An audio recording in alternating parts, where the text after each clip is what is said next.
Аз се казвам Любомир Василев и съм координатор за икономедия в проекта Натура 2000 Нови хоризонти. Икономедия е водеща онлайн група в България и най-големия издател на бизнес медии. В проекта ни имаме различни дейности. Може би най-интересната е видеоинтервюта с популярни личности, които говорят за природата, защо е важно тя да се пази, тяхната лична роля. Хора като Здравка Евтимова, Васко Кръпката, Васо Гюров, Магдалена Малеева, Майя Жекова, Методия Батитич и много други.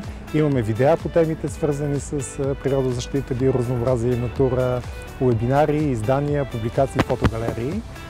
Това, което си мисля обаче, че е най-важно, е защо този проект е толкова успешен според мен. Това беше оценено и от наградата на Европейската комисия за най-добър комуникационен проект. Хората в този проект, най-вече колегите от Зелени Балкани, водещият партньор, но и всички ние другите партньори в проекта.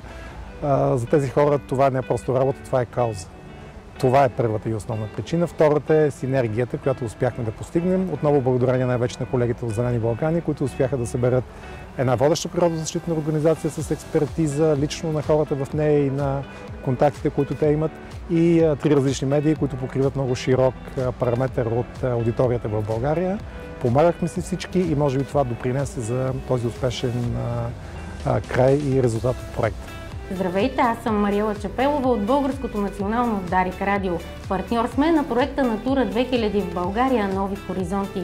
Заедно с Зелени Балкани реализирахме предаването Дарик за природата, а чрез ефира на Дарик с гласа на природозащитниците достигнахме до хиляди, които с интерес следяха развитието и съдбата на брадати лешояди, ловни соколи, делфини, белошипи, ветрушки и още много видове.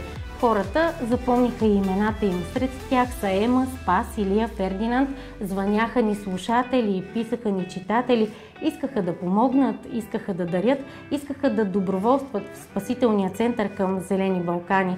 И така, чрез радиочестотите се разходихме из чудните местенца на родината ни, дом на застрашени животни, на ценни природни местообитания, за които могат да ни завидят много от държавите в Европа. И така, чрез стотиците репортажи на колегите от цялата страна, запознахме нашите слушатели с териториите, попаднали не случайно под защитата на екологичната мрежа Натура 2000. С излъчените близо 300 репортажа и над 50 предавания в ефира на Дарик, които са публикувани и на интернет страницата ни, в голяма степен успяхме да постигнем целта на проекта, а именно промяна на обществената информираност за Европейската екологична мрежа.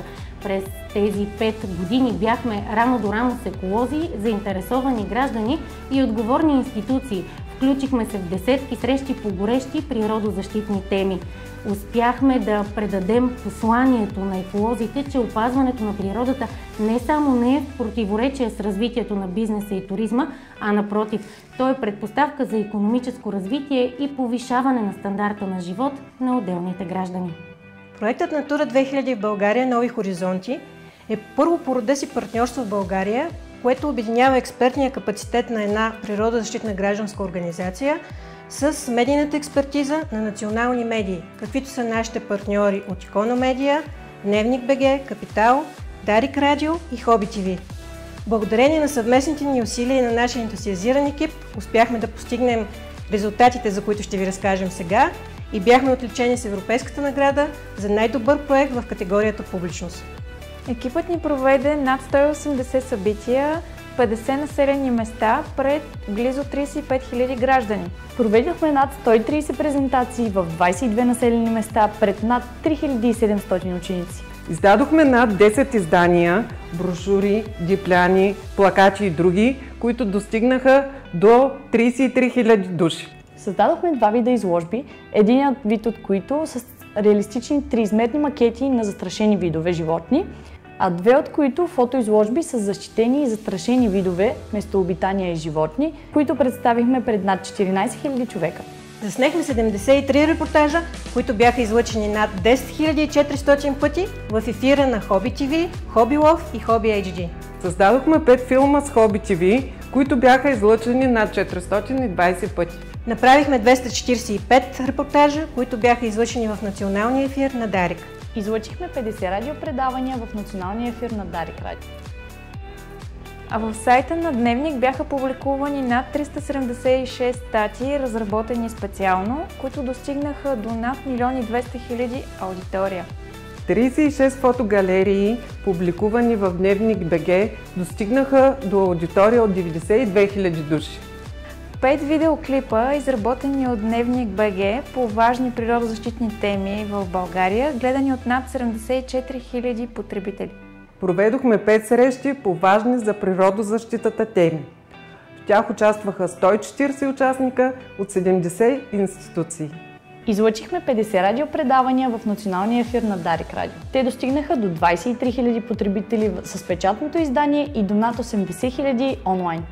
На уеб платформите на Дневник БГ организирахме 5 вебинара, които бяха гледани на живо от над 300 участника, впоследствие достигнаха до още над 3000 потребители. Публикувахме 5 специализирани издания, насочени към институции и различни заинтересовани страни по важни природозащитни теми, като например спасяването на диви животни и спортовете на открито, които бяха в тираж от 2500. Проведохме 3 конкурса на национално ниво с участието на над 198 журналисти на темата Зелена журналистика в България, от които наградихме 50.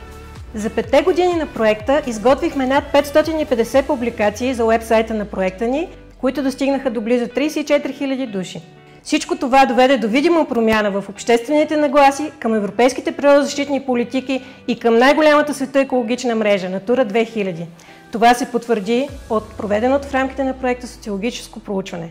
За резултатите и постигнати от проекта допринесаха всички колеги от Зелени Балкани, нашите колеги от други природозащитни организации и десетки доброволци, които ни подкрепят.